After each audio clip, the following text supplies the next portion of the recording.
तो ये नारी का जो अपमान धीरेन्द्र शास्त्री ने किया है, ये उसका बयान नहीं है, ये उसके धर्म ग्रंथों में लिखा है, इसलिए उसने बोला है। मैं तो चाहता हूँ कि पूरे देश की आधी आबादी नारी खड़ी हो और बाबा के खिलाफ FIR करे, इसको जेल भेजे।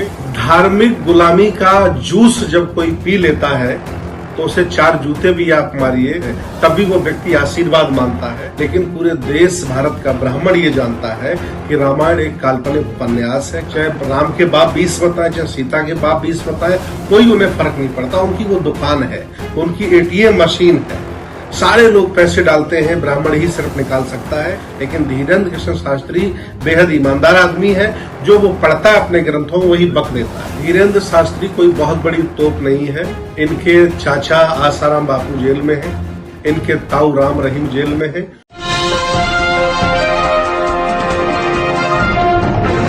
नमस्कार साथियों, मैं हूं विनीत यादव।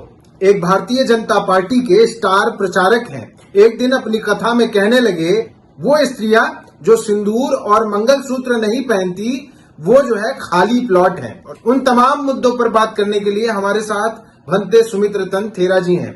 देखिए, जो धीरेन्द्र शास्त्री जी ने बोला है वो उसके खुद के शब्द नहीं है, उसे उसने धर्म ग्रंथों में पढ़ा है, मनुस्मृति में पढ़ा है, स्मृतियों में पढ़ा है, पुराणों में पढ़ा है। आप चातुर्य वर्ण व्यवस्था का, ब्राह्मण धर्म का इतिहास उठा के देख लीजिए, उनके ग्रंथ उठा के देख लीजिए। नारी को हमेशा अपमानित किया है, अबला माना है। ये लोग नारी को जला भी देते थे पहले, इवन और बहुत सारे स्तनकर नारी से लेते थे। इन्होंने हर जगह अपमानित नारी को किया है।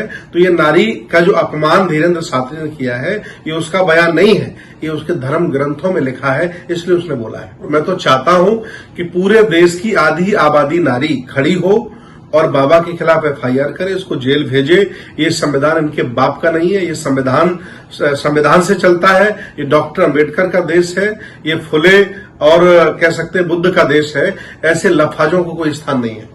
जब ऐसे लफाजों को स्थान नहीं है तो ऐसी तमाम महिलाएं जो उस मंच के नीचे बैठी हुई थी, वो इसी बात पर, जब ऐसी घिनौनी बात बाबा मंच से बैठ के कर रहा था तो तमाम लोग खिलखिला के हंस रही थी उस पे। उनके बारे में क्या कहेंगे? धार्मिक गुलामी का जूस जब कोई पी लेता है तो उसे 4 जूते भी आप मारिए, लाते भी मारिए, घूंसे भी मारिए, ये तो शब्दों की बात है, तब भी वो व्यक्ति आशीर्वाद मानता है।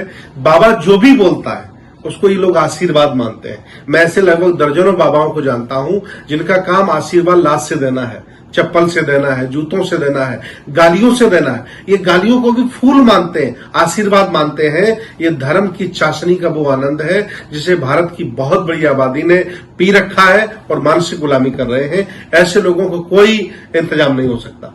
और इन्होंने एक चीज कही, ये बार बार कहते हैं कि हम हिंदू राष्ट्र बनाएंगे, और उसी हिंदू राष्ट्र में उस हिंदू राष्ट्र के तमाम समर्थक भक्तों के मुंह पर इन्होंने एक जोरदार तमाचा मारा।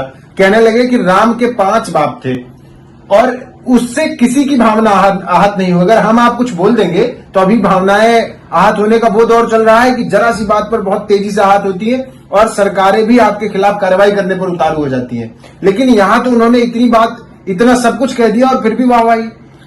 धर्म की चाशनी पिए हुए लोग, राम के अपमान पर उन्हें बुरा लगता है, उनकी भावनाएं आहत होती हैं। लेकिन पूरे देश भारत का ब्राह्मण ये जानता है कि रामायण एक काल्पनिक उपन्यास है, काल्पनिक ग्रंथ है। चाहे राम के बाप 20 बताए, चाहे सीता के बाप 20 बताए, कोई उन्हें फर्क नहीं पड़ता। उनकी वो दुकान है, उनकी ATM मशीन है।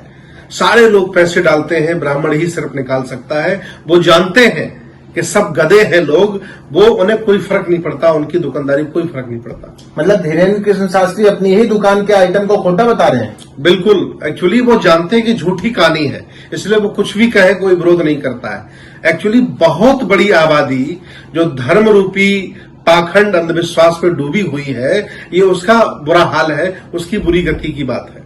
इन्होंने एक बात और कही अपने इसी प्रवचन में, भक्तों की तुलना कुत्तों से की। उन्होंने कहा जो लोग गले में ये कंठी वंठी धारण कर लेते हैं वो पालतू कुत्ते होते हैं, बाकी के सारे फालतू कुत्ते होते हैं। ये बात नहीं है। मैं धन्यवाद देता हूं धीरेन्द्र शास्त्री जी को कि कम से कम वो ईमानदार आदमी है, जो ग्रंथों में लिखा उसे वो मुंह से बोल रहा है।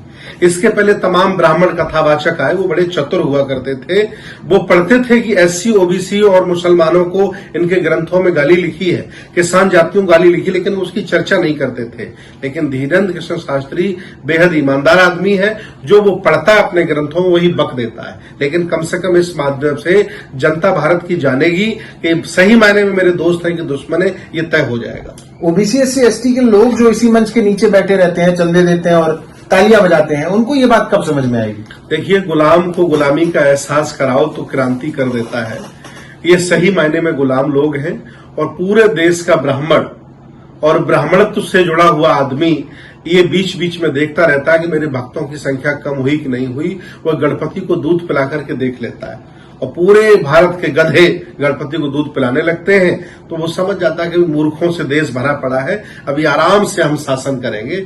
वो इतने ज्यादा आत्ममुग्ध लोग हैं, वो जानते हैं कि पागलों का देश है, यहाँ कुछ भी चलता है, और वो कुछ भी बेच रहा है, मान सम्मान भी पा रहा है और आपको गालियां भी दे रहा है।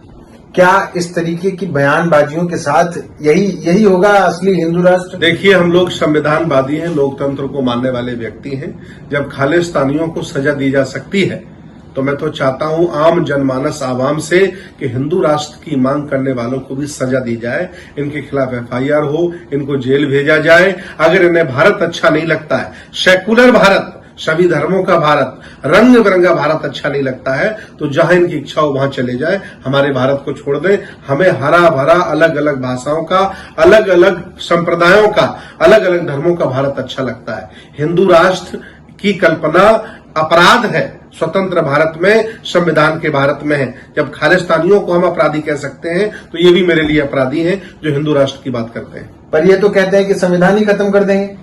संविधान खत्म करने का वो प्रयास कर रहे हैं, उन्होंने संविधान खत्म भी कर दिया है। इसीलिए मैं एससी, ओबीसी, माइनॉरिटी के लोगों को जगा रहा हूं और उनको बता रहा हूं कि जो कुछ तुम्हें मिला है वो पल भर में खत्म हो जाएगा और संविधान खत्म हो गया। इसलिए सब लोग खड़े हो जाइए अपने हक अधिकारों के लिए और मुखर होकर के बोलिए, तभी संविधान बचेगा और भारत बचेगा और देश बचेगा। लेकिन फिलहाल जो नजर आता है वो ये नजर आता है कि लोग इन्हीं के साथ खड़े हैं। ऐसे तमाम मूर्ख लंपट बाबाओं को आगे बढ़ा के लगातार नफरत फैलाते हैं और इनके जगह जगह कार्यक्रम कराते हैं, बाकायदा सरकारी लोग उनके कार्यक्रमों में जाते हैं। धीरेन्द्र शास्त्री कोई बहुत बड़ी तोप नहीं है। इनके चाचा आसाराम बापू जेल में हैं, इनके ताऊ राम रहीम जेल में हैं और बड़े बड़े बाबाओं को संविधान ने जेल में भेजा है। जो भी भारत को तोड़ने की नियति से, धर्म के विरुद्ध, आचार संहिता के विरुद्ध, कानून के विरुद्ध कार्य करेगा वह जेल में जाएगा। आज नहीं कल मैं आज आपसे कह रहा हूं कि यह व्यक्ति भी जेल जाएगा और जिस तरह से राम रहीम की जमानत नहीं हुई, इसकी भी नहीं होगी। मैं दावे के साथ कह रहा हूं। पर इनको तो एक कॉन्फिडेंस रहता है ना कि इनके पास सत्ताधारी दल है, Bharatiya Janata party direct support करती है। नहीं, ये कॉन्फिडेंस राम रहीम को भी था, आसाराम को भी था, लेकिन उनका कॉन्फिडेंस टूट गया। इसीलिए ये लोग मनमाफिक लोग संविधान को खत्म करना चाहते हैं, लोकतंत्र को खत्म करना चाहते हैं, ताकि मनमानी तरीके से ये अपने एजेंडे पेश कर सकें और लोगों पर जुर्म कर सकें। इसलिए संविधान के खिलाफ है। हम संविधानवादी हैं, लोकतंत्रवादी हैं, हम ऐसा कोई कार्य करने की सलाह नहीं देते। तो इस वीडियो से समझ लेना चाहिए कि कैसे उनको पहले धर्म की चाशनी में डुबोकर मीठी मीठी बातें सुनाई जाती हैं, फिर उन्हीं मंचों से उनको गालियां दी जाती हैं और ऐसे बाबा उन गालियों पर भी तालियां बटोर लेते हैं और उनको नफरत की आग में धकेल देते हैं। बाकी बने रहिए हमारे साथ। चैनल को सब्सक्राइब नहीं किया तो सब्सक्राइब जरूर करिए, क्योंकि आप ही हमारी असल ताकत हैं। धन्यवाद।